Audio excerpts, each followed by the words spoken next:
If the sci-fi movies are to be believed, 30 years from now, the world as we know it would no longer exist.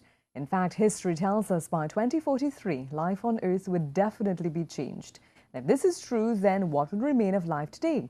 Well, as Stacey Ann Providence tells us, some innovative business people in South Trinidad embarked on a project to ensure that a little bit of 2013 is preserved in time.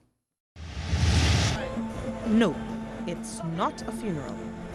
But the event did take place at the Belgroves Funeral Home on Coffee Street in San Fernando. The interment of the Belgroves Group of Companies gift box time capsule. Yes, a time capsule, a little bit of today preserved for the people of tomorrow. As long as I could remember, I must have been a child still, and I kept hearing my dad say, let's do a time capsule, let's do a time capsule.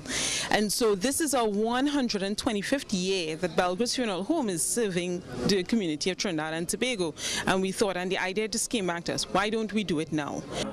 Ms. Belgrove says the idea further blossomed from the funeral home's day-to-day interactions with families. We create meaningful tributes for the lives of the persons that have passed.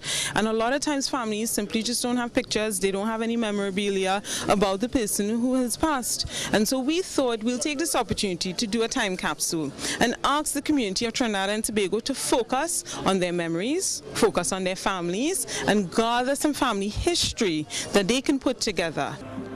It is on this premise that citizens were asked to send in what they would like to go into the time capsule. Each gift had to fit into a 12 by 12 by 4 inch box, which was then sealed and placed into the time capsule. So what exactly ended up in the time capsule? A lot of people were wondering what to put in, and so we have a lot of pictures, we have a lot of items, but one of the special items is a gift from a father to a daughter in 30 years. I thought that was so special when I received it yesterday.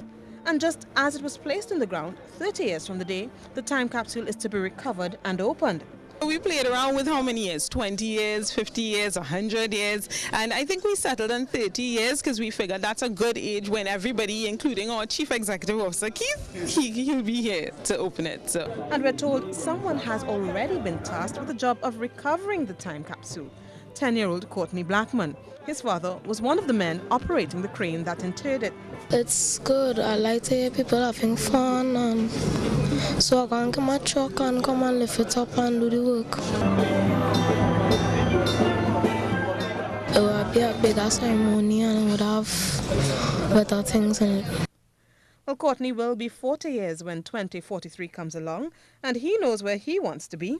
So where will you be in 30 years? Here's some advice to ponder as the years go by. We're asking from the Belgroves Group of Companies, we're asking the Trinidad and Tobago community, focus on family, focus on love, focus on memories, and we'll be here to serve you over the next 125 years. Stacey Ann Providence.